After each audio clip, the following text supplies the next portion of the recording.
Awesome. All righty. So yes, welcome everyone that just joined. Where we're at is we're right in the middle of the doctor's opinion.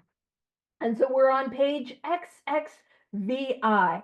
Now, the problem with being in the doctor's opinion is it can sometimes be a little tricky. It's like, where's XXVI? So I got hopefully a helpful way to find it. So if you find the very first page of the doctor's opinion, and then you flip that page, and we're right on the back side right there.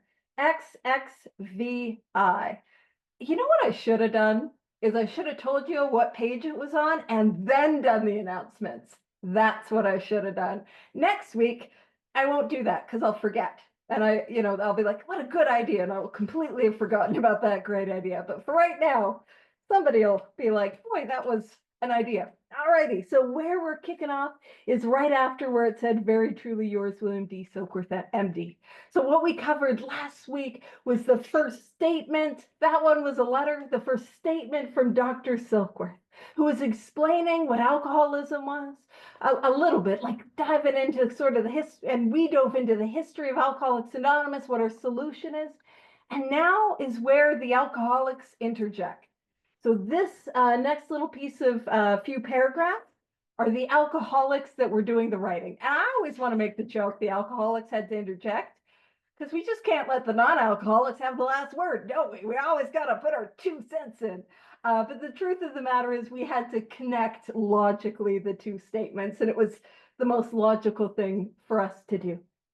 So kicking off XXVI, and we're kicking off first full paragraph, the physician. So the physician who at our request gave us this letter has been kind enough to enlarge upon his views in another statement which follows. We're going to read that here in a bit. So it expands what was already said in that first statement.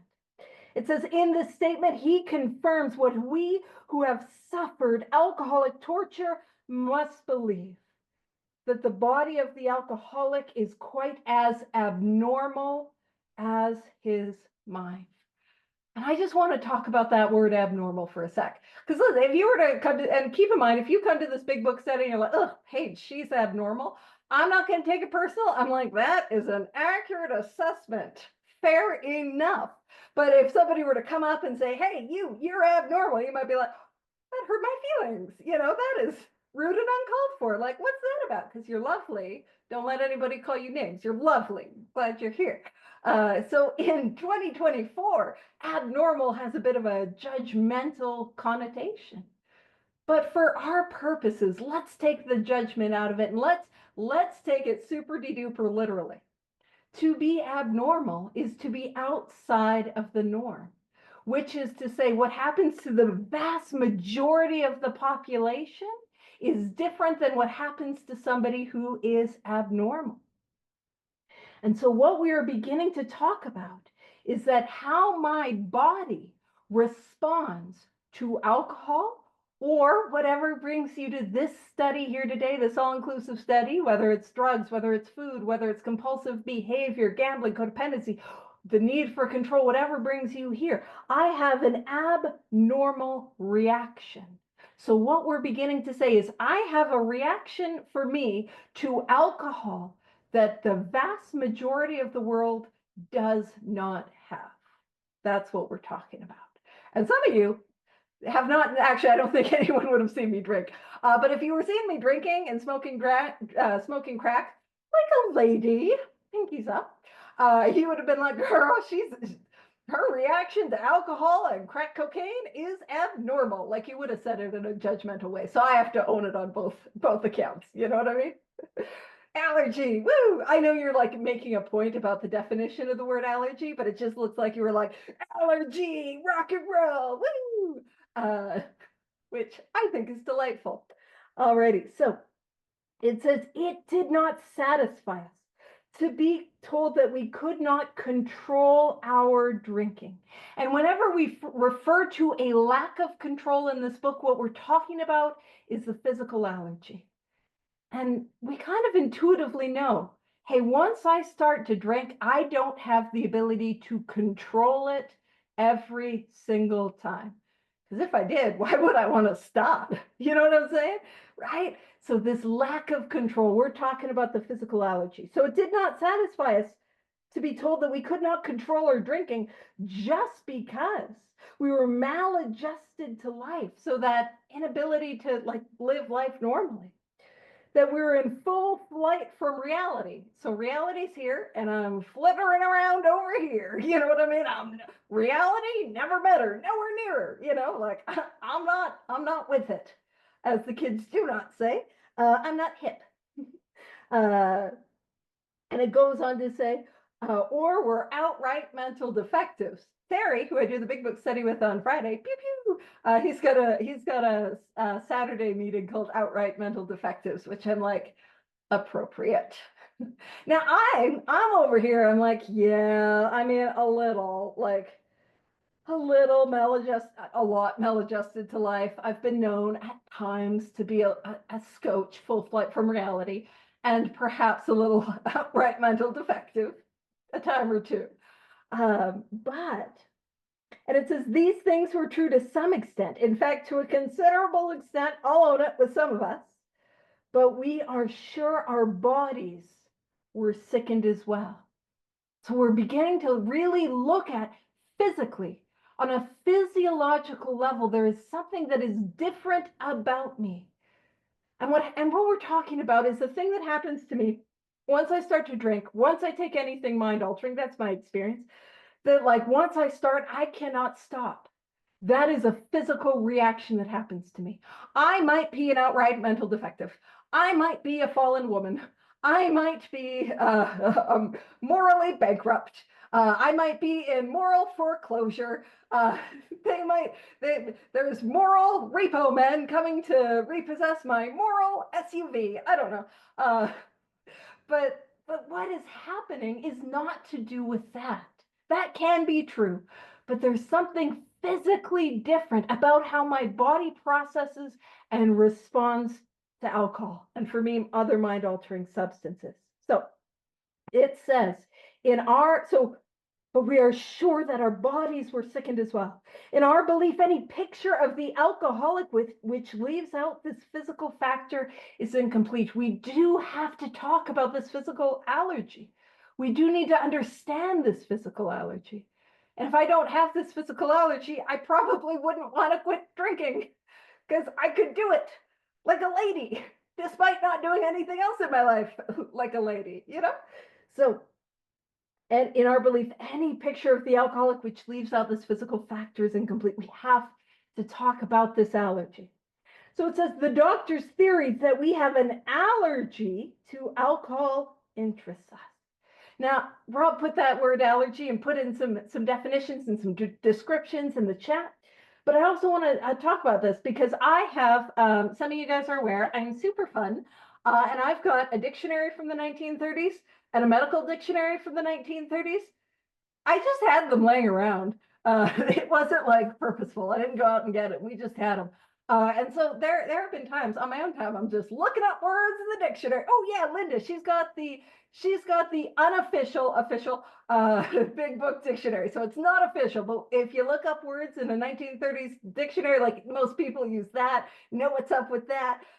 That's not the one I have. I just use the one I have, which makes life more difficult for everyone. But I got to have fun looking at a dictionary and looking at a medical dictionary. So when I looked it up in my 1930s dictionary, an allergy was just a natural hypersensitivity to a stimulus that was artificially induced, which clears it right up, doesn't it? You're like, no.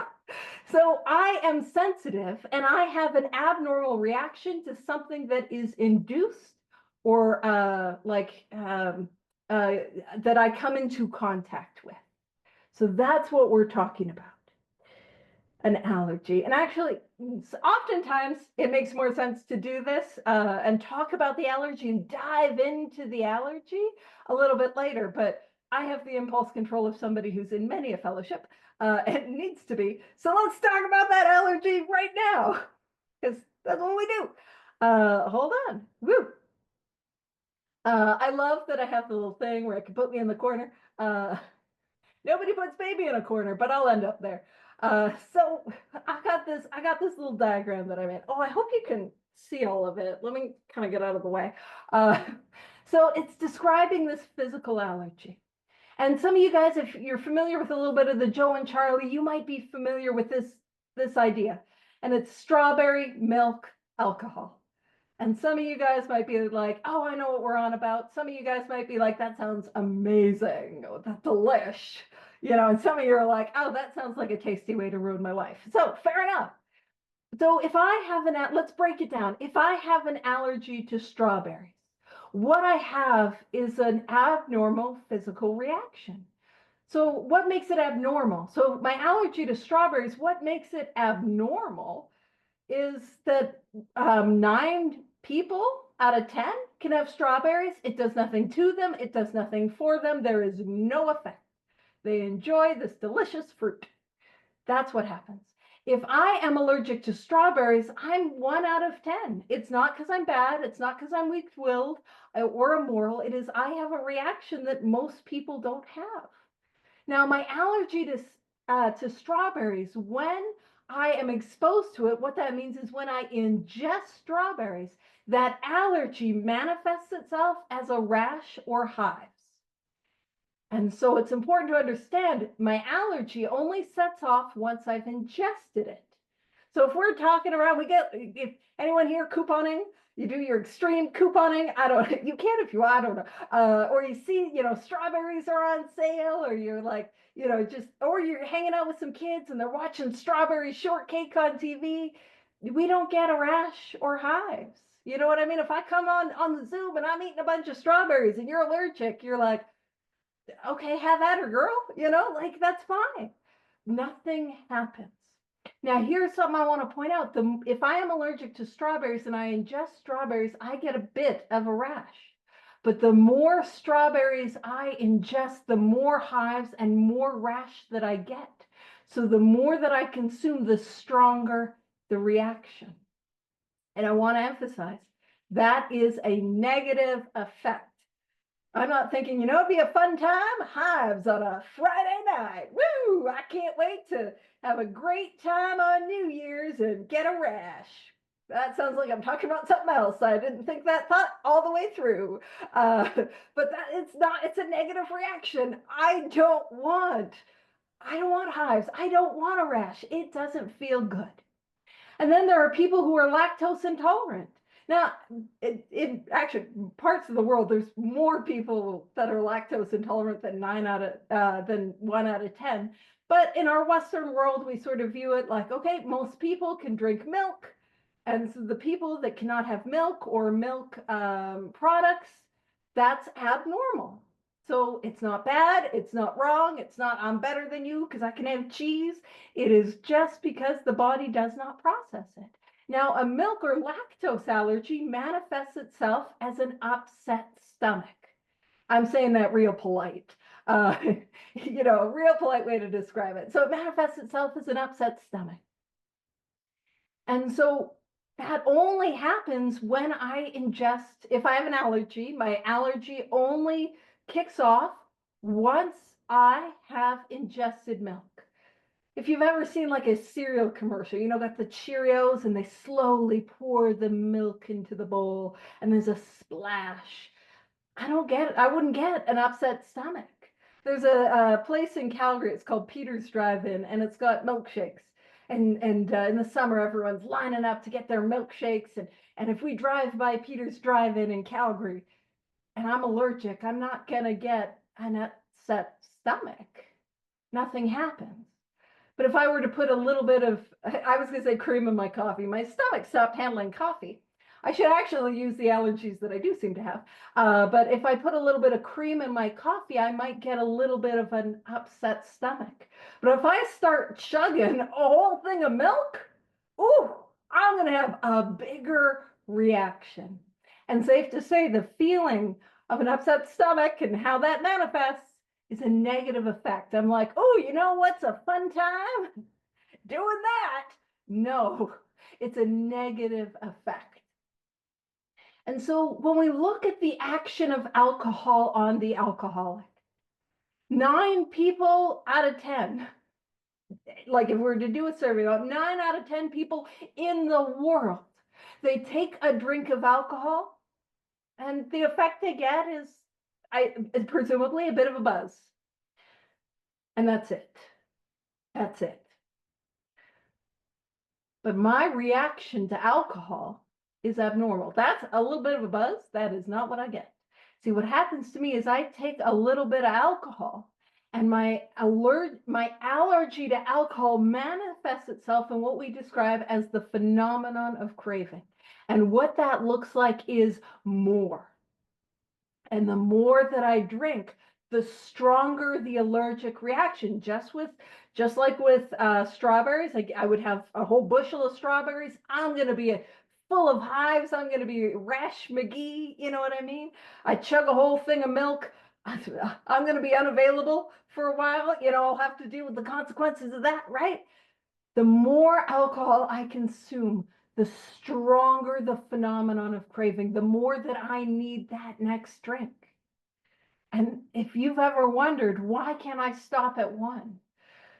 Why is it that I need that, like, when the bar closes or the liquor store closes and there's that panic where it's like, I need to get as many as I can. Why do I feel like that? Well, it's because of this physical allergy.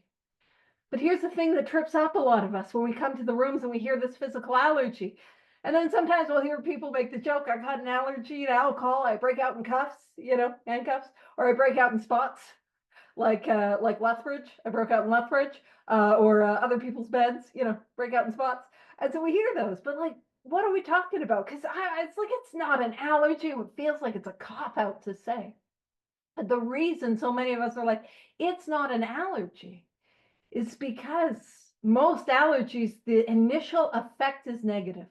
The feeling of hives is negative. I don't like that feeling. The feeling of an upset stomach is negative. I don't like that feeling. But the initial effect of alcohol on an alcoholic is, in my experience, positive.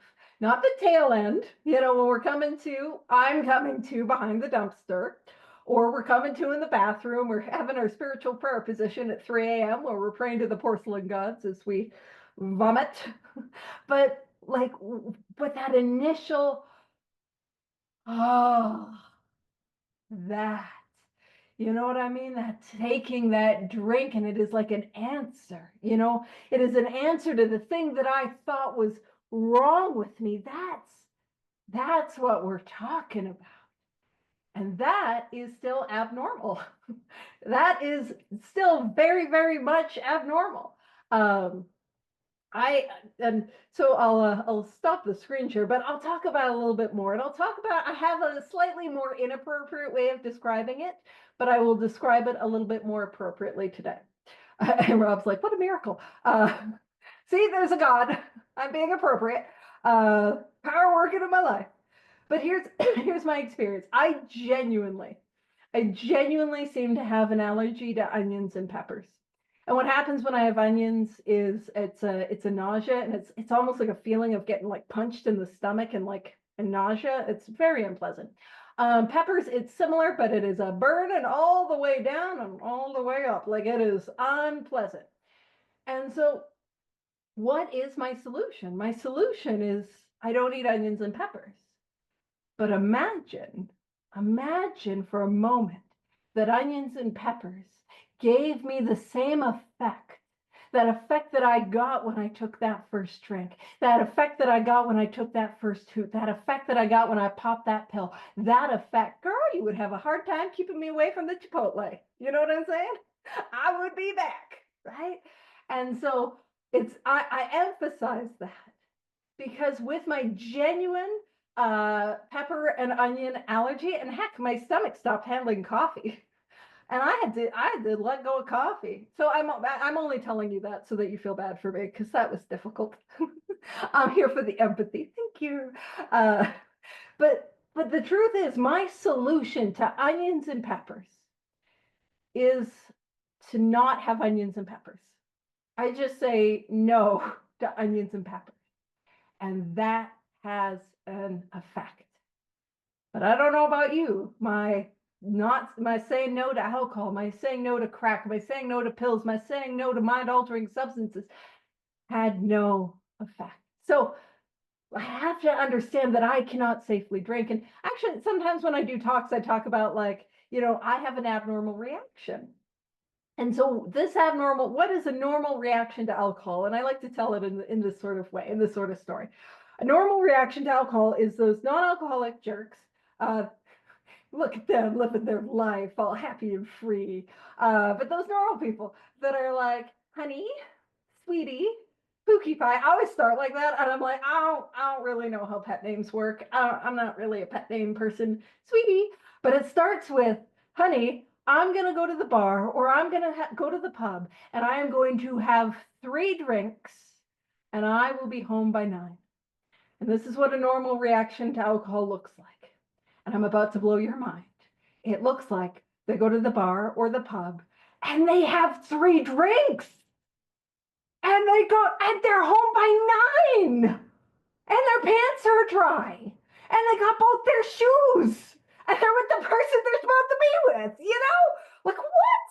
And they do that every single time. They don't know what it's like to not be a member of the Dry Pants Club. You know what I mean? They've never even approached membership. Can't relate. There are times people have now started to get to know me as the one, like in sobriety too, which is a little worrisome, as wet pants behind the dumpster. And so occasionally when I tell my story, I'll classy it up a bit, like, and talk about coming to in my own vomit in the bathroom, like a lady, because classing it up. But they do that every single time. That is not my experience. Also, if we're like, Paige, I'm still not convinced it's an allergy. Well, I told you about how my stomach stopped handling coffee, and I put down the coffee. So I want you to know the reaction that I have to alcohol, I do not have to any other beverage. I'm just on this kick, so I'm going to tell this little anecdote. So I start my day every morning with prayer, and I start it with meditation. And then I have a cup of Earl Grey tea. It's not the same as coffee, but I have my Earl Grey tea. But not once in my life have I ever gone on a 3-day Earl Grey tea bender. I've never done it. I have my cup of tea, and that's it. I don't have a cup, and then another, and another, and another. Not once in my life have I drank all the tea in the house and found a box of chamomile in the back of the pantry, ripped it open, and snorted it, because it's gonna be the same. I just have a cup of tea and go about my day, which is a normal reaction to tea. And hopefully this humorously helped to explain that I do not have a normal reaction to alcohol. I have a thing that sets off inside of me where I need more. So going back to the book, XXVI, it's hard not to say the additional I's because we normally get to the cycle and, oh, that's the page, right? But it says, so the doctor's theory that we have an allergy to alcohol interests us, and that's what we're talking about. As laymen, our opinion as to its soundness may, of course, mean little. And so I'm not an immunologist. An immunologist is a doctor that studies things like allergies. I had somebody tell me that, and I'm like, oh, that's a piece of information that I will throw out. I wasn't smart enough to just know that. So I'm not a doctor, although I did write a couple of my own prescriptions a time or two, made a couple of my own diagnoses, you know what I'm saying? But I'm not a doctor. I'm not a scientist. When we talk about, as laymen, I'm just an average person. So our opinion as to its soundness may, of course, mean little. My opinion on the scientific medical point of view that alcoholics have an allergy to alcohol might not carry any weight, but as ex-problem drinkers, we can say that his explanation makes good sense. It explains many things for which we cannot otherwise account. What it is saying is people who have experienced the allergy, as people who have truly know what it's like to take that drink, have that drink take us. We're like, oh, is that what that was? When you heard about the allergy and it was kind of first explained to you, and it was like the penny dropped. It was like these things fell into place, and it was like, oh, That's why I couldn't have one. That's why I ruined that event. That's what that was. And so what we're saying is, even though I won't say we're not smarty pantses. You guys are all smarty pantses. But even though we're not scientists, unless of course you are, we are not like these people of science and medicine. From our own experience, that holds weight. That's what's happening for us. So it explains many things for which we cannot otherwise account. That's why I couldn't have one. That's why I ruined, that's why I ruined the wedding, or that's why I ruined the trip. That's why, right? And it says, though we work our solution. And so now we're beginning to talk, not beginning, we were talking a little about it last week. Our solution on the spiritual as well as altruistic planes. So our solution in Alcoholics Anonymous, our solution in Cocaine Anonymous, our solution in 12-step fellowship is a spiritual awakening. That is what I need, a spiritual awakening. Nothing less than a spiritual awakening, and I'm going to drink again, and I'm going to use again, and I'm going to relapse. Now, I've got some news. I couldn't stay well on one drink. I know, shocker. I can't stay well on one spiritual experience. I've got to continue to have and grow and seek spiritual experiences.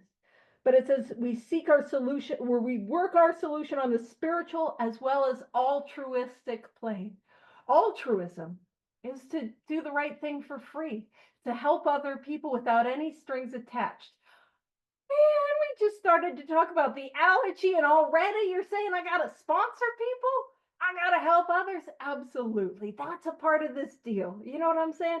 I've got to work with others. I have to carry this message. That's part of it. And I always emphasize that.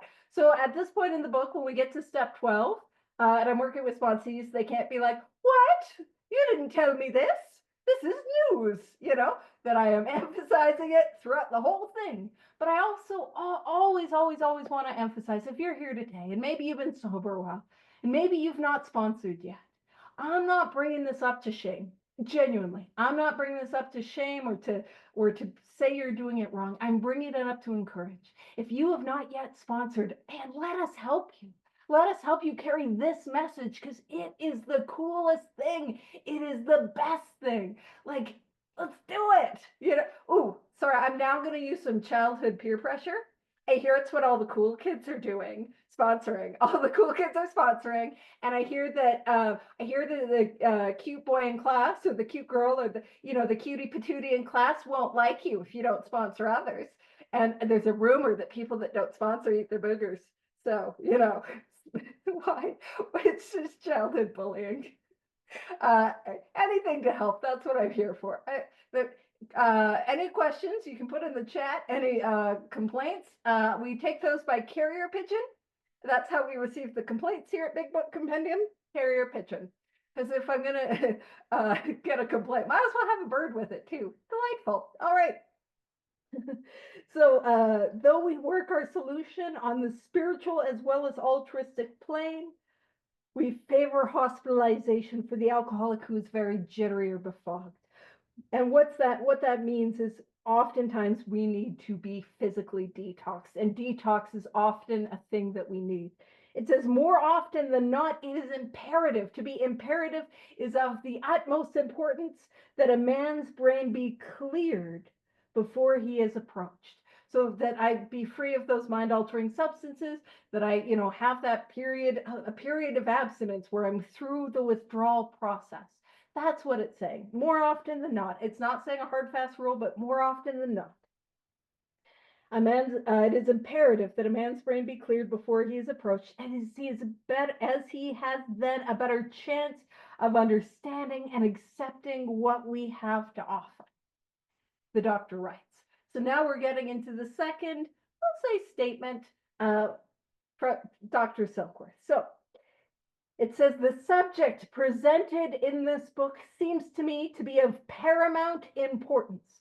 If we think paramount, think literally Paramount Pictures. If you guys, the movie company, and you see that mountain that they have as their little logo, Paramount is top of the mountain. So again, utmost, most important, super de duper important. So you, Rob. Yeah, we're on page XXVII. For those that just joined, and I'm glad you're here. So the subject presented in this book seems to me to be of paramount importance to those afflicted with alcoholic addiction. So this is of the utmost importance to those who are suffering from this illness, So that's a bit of a glowing recommendation for the book, just if you're wondering. That's like, hey, this book, important. Well, it's a good thing we're studying it, because it's important.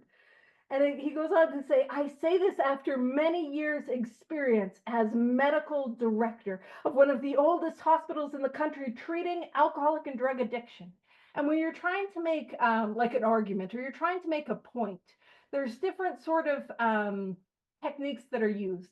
And what this is what's known as an appeal to authority. So what he's saying, he's going to speak on this topic.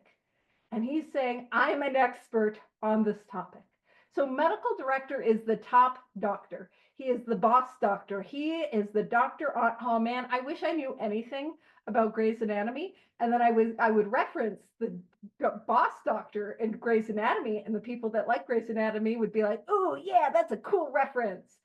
But instead, I've just alienated the people who like Grey's Anatomy and the people who've never watched it, because it doesn't land for anyone. But he is the top doctor. He is the boss doctor of this hospital. So as medical director of one of the oldest hospitals in the country, treating alcoholic and drug addiction, and this hospital is the Towns Hospital in New York City. And the Towns Hospital was a hospital that was solely dedicated to the treatment of alcoholics and drug addicts. That's what its sole purpose was. And so in his career, so Bill Wilson was saying, Billy Dubs, my homie, who was maybe known to stretch the numbers a little bit. He was saying that he had worked with something like 50,000 different alcoholics and different drug addicts. It's probable that it might not have been quite that many, but again, in his career, that's what he was focused on for the vast majority of his career.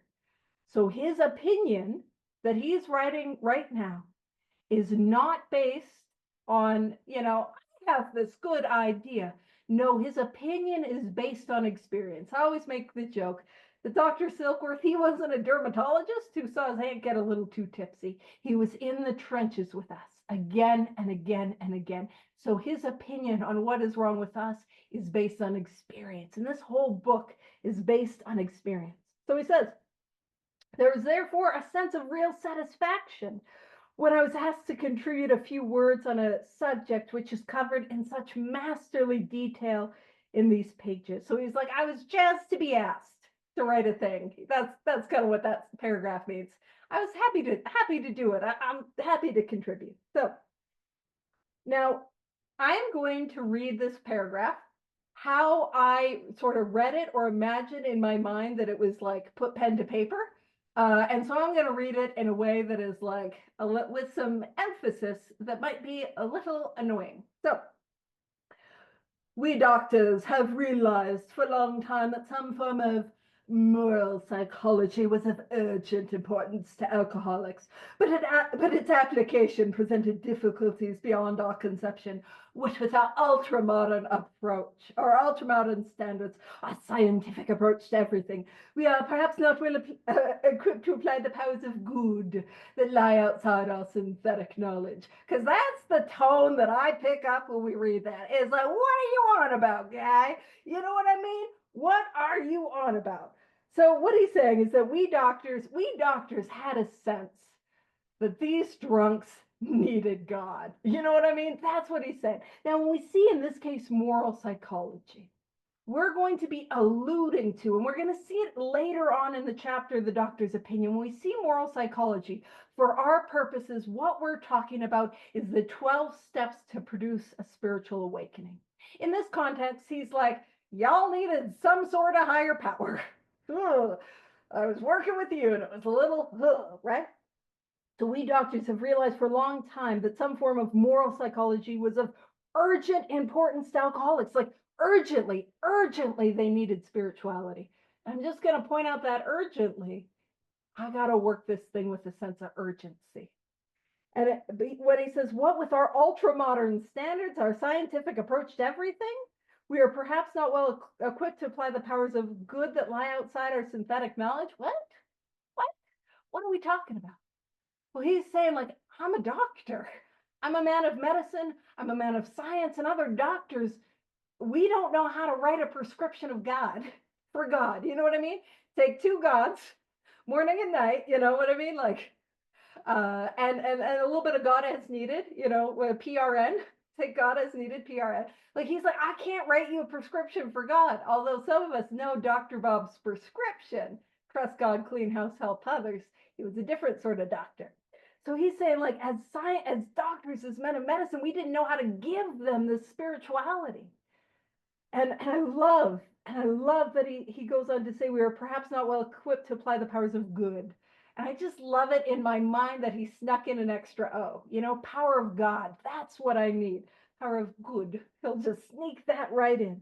That lie outside our synthetic knowledge. Synthetic is what we can feel and see, and that is tangible. So he's like, I don't know how to give them the spiritual awakening that they seem to need.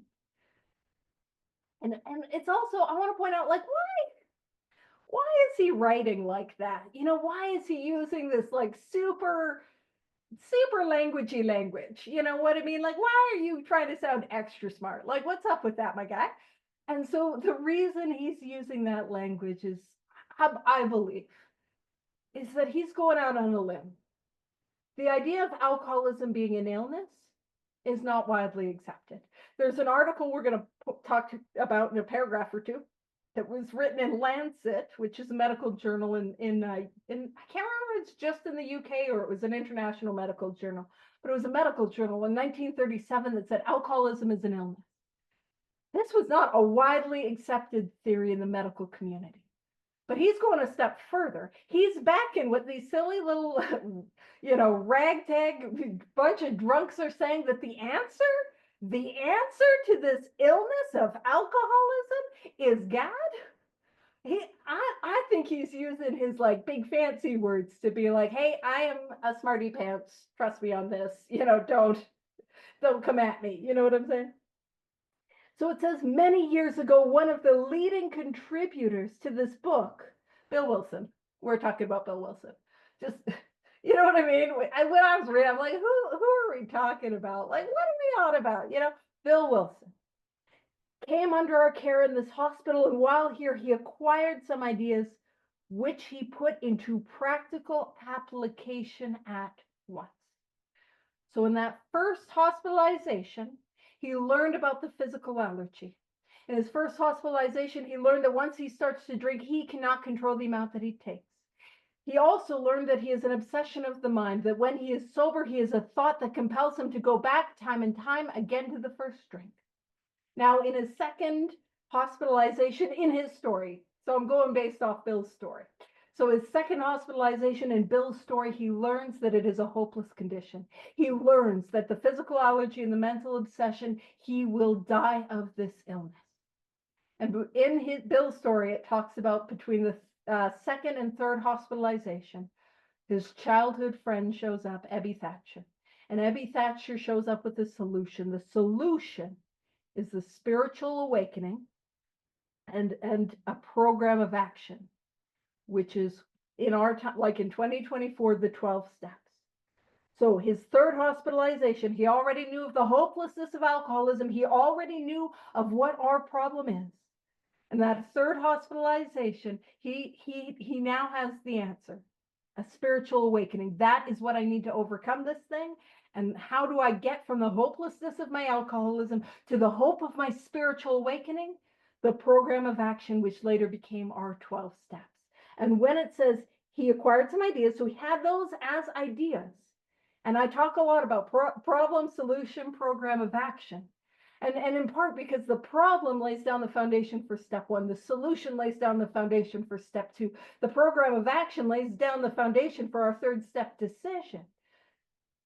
And it's helpful to see that. It's helpful to know what I need to do in order to recover. So I'm not swimming around, the rooms trying, like, what's wrong with me? What do I got to do? It is helpful to know. But if all they are is ideas in my mind or notes on my page, I will drink again. What did Bill Wilson do? He put these ideas into practical application at once. So what that means is he took the tangible actions of the 12 steps at once means he did not wait. He did it right away. That's the takeaway. So later, he requested the privilege of being allowed to tell his story to other patients here. And with some misgivings, we consented. So what that means is Bill Wilson had a powerful spiritual awakening. And annoyingly enough, he knew he had to work with others. He knew he had to share it with others. What do you mean? We're talking about 12-step work again? Heck yeah, we are. Sponsorship again. So he was asking, can I work with others? Can I help others the way that I was helped? And it says, and with some misgivings. So Dr. Silkworth was like, Bill, I'll let you work with the real bad ones. You know what I mean? Like, no, you can't. No, you can't work with him. I think I can help him. You don't get it. Stay away from him. You can go work with that hopeless one over there. He's a goner. Like, don't mess up my statistics. Like that. That's what that means. So with some misgivings, not so sure about it. And this is what I like to call a sneaky description. Because some of you guys know, I like my sneakies. I like my sneaky prayers. I like my sneaky promises. And I love my sneaky descriptions of a spiritual awakening. And this is what a spiritual awakening looks like on the outside to somebody looking in. So the cases we have followed through have been most interesting. In fact, many of them are amazing. So the result, the spiritual awakening, it is amazing. The unselfishness of these men as we have come to know them, the entire absence of profit motive, and their community spirit is indeed inspiring to one who has labored. We're not even just saying worked, labored, hard, intensive work, labored long and wearily in this alcoholic field. They believe in themselves. Again, that's what it looks like on the outside. It looks like a confidence. And still more in the capital P. And I always want to emphasize capital P because when we see these capitalizations, not every single capitalization in the book, but more often than not, when we see a word like power that is capitalized, what are we pointing to? We are pointing to God. Or if you're like, girl, I do not like that word, I'm not open to that word. What we're saying is a word that we can use instead of God, a synonym for that word. But that's what we're talking about, power. And I'm a big believer. I don't need power. I need a relationship with power. I need that power to work through me. I need that power to flow through me. I need a relationship with that power. So they believe in themselves and still more. The power which pulls chronic alcoholics back from the gates of death. I take a course of action that I do not like, that I do not think will help, and that I'm utterly terrified by. Let's be honest. Look at the steps. I'm not like, oh boy, can't wait to do those. That sounds like a fun time. Take me back to the strawberries. I'd rather have a rash. You know what I mean? Like, no, thank you. Right? Or maybe you guys were more willing when you got here and open-minded. But no, I'm not. I come here and I'm not open to it. But it's like, I take these actions, and let's be real, when I'm taking it, especially for the first time, it feels like I'm doing a lot of work. But God is the one that's doing the heavy lifting. How do I know that to be true? Yes, I'm taking actions I didn't think would help. But the things that get removed, the things that get changed in me are things that I thought were fundamental to who I was. And I don't mean in a good way. I meant that I am fundamentally bad and broken and wrong, and I don't fit. That thought in my mind, if it gets bad, I get to end it. That things that I thought were fundamental to who I was, my suicidal ideation, it's gone. It's gone. I'm not doing the heavy lifting. I'm gonna write some inventory, I'll make some amends, I'll do some prayer meditation, and I'll go help some people. But the change, the transformational nature of this thing, God is doing the heavy lifting. So God is the one, higher power, creator, spirit of the universe, which pulls chronic alcoholics back from the gates of death. And if we imagine it, I mean, I'm turning this into a bit of a visual metaphor, so bear with me. And some of you guys are very aware that I'm like visual metaphors all the time, and I'm so sorry.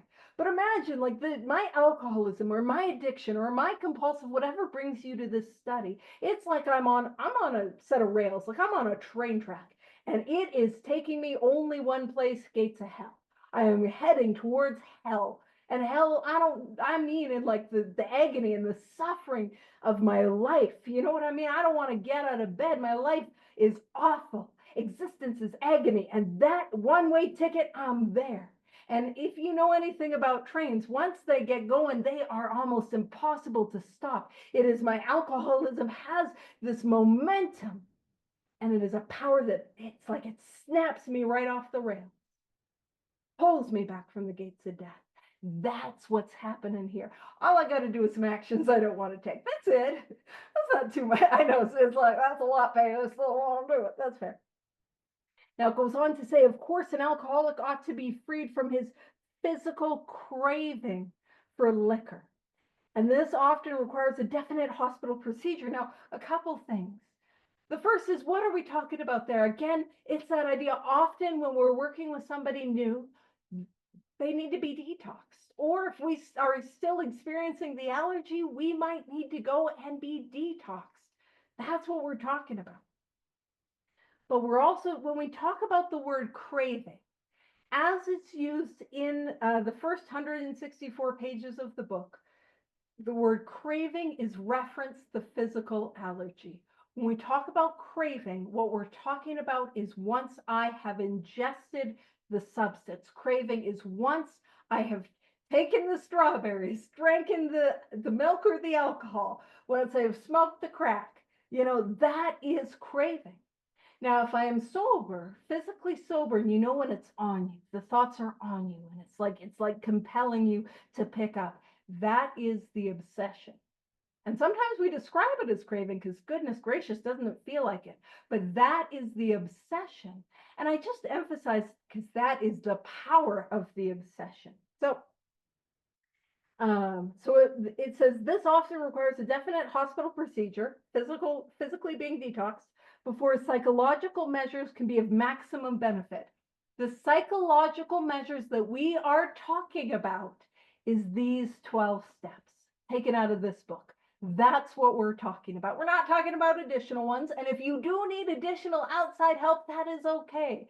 But I just want to emphasize that's what we're talking about here. So it says, we believe, and so suggested a few years ago. Now, this is that article in Lancet that I was talking about in 1937, Medical Journal. So there's a couple, Dr. Silkworth had some articles, and there's some articles out there saying, hey, this thing could be an illness. There could be an allergy. So it says, we believe, and so suggested a few years ago, that the action of alcohol on these chronic alcoholics is the manifestation of an allergy.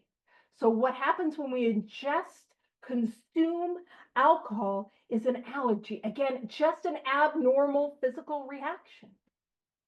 And it says that the phenomenon of craving, so once I start, I need more. And the more that I drink, the more that I need to drink, is limited to this class and never occurs in the average temperate drinker.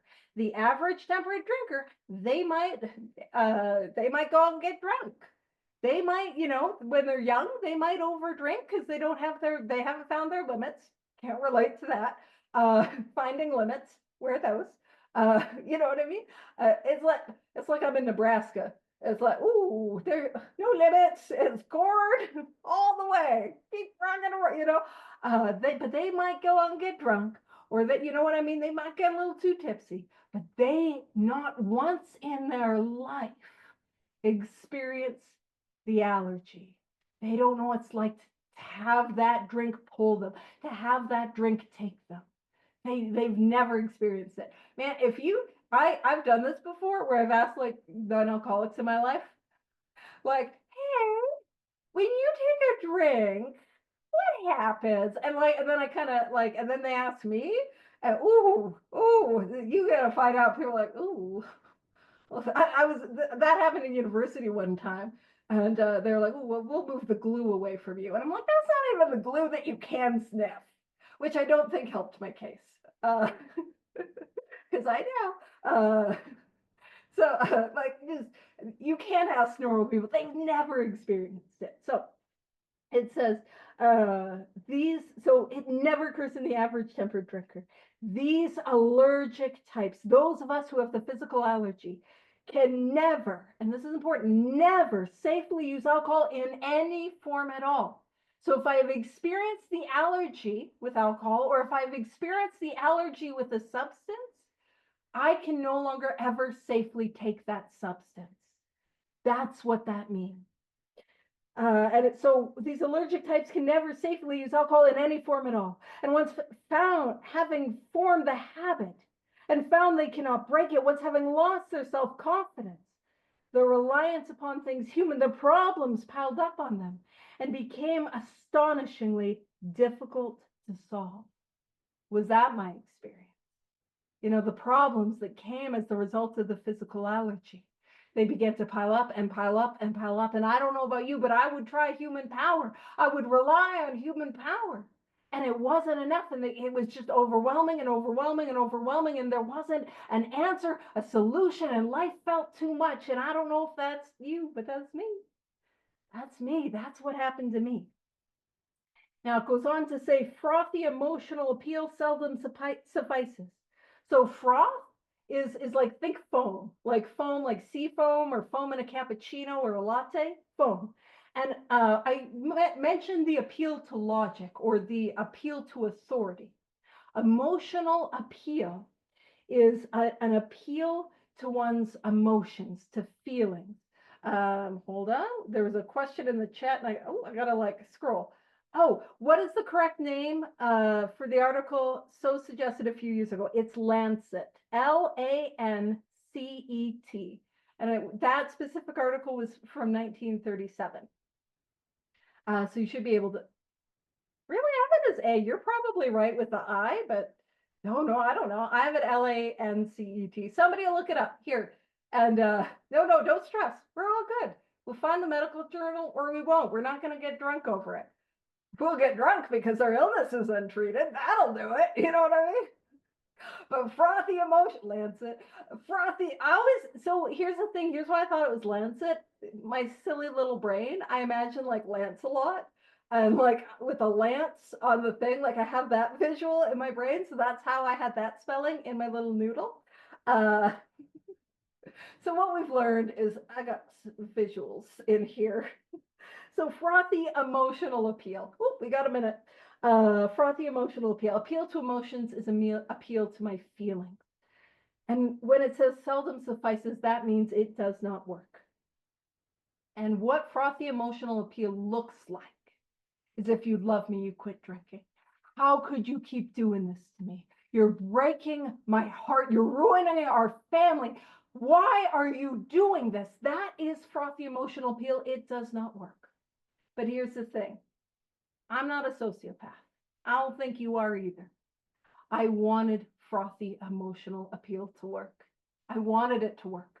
I didn't want to hurt the people that I was hurting. I didn't want to betray the trust that I was betraying. I didn't want to break the hearts that I was breaking. I did not want to be that person. Man, I am codependent as all heck. You know what I mean? I need you to like me. And I'm acting in a way where it is impossible for you to like me.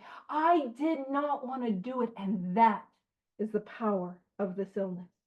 And it says the message which can interest and hold these people must have depth and weight. And the message of depth and weight, what that looks like, is I've been where you've been. I drank or used the way you drank or used. I've experienced what you've experienced. I have been there too, and I have a way out. That is a message of depth and weight. And for those that are new, I have a responsibility to the people who are new, the people who are suffering, the people who have been around a while and that are in pain. I have a responsibility of a message of depth and weight. And it says, in nearly all cases, their ideals must be grounded in a power greater than themselves if they are to recreate their lives. I need to root and ground myself in a power greater than myself. Because listen, my roots, when it's on me, I am grounded in nothing, and a little breeze will knock me over. I need to be rooted and grounded in God. If I am to recreate their life, what I need is a new life, a new way of life. And that's what the 12 steps are. They are not a set it and forget it program. They are a way in which I live my life. Lancet Journal, It's all Lancet in the chat, rock and roll. So that is a minute over, and I will stop the recording. We'll leave it there, and we'll pick up next week where we left off, and we'll wrap up with a prayer. So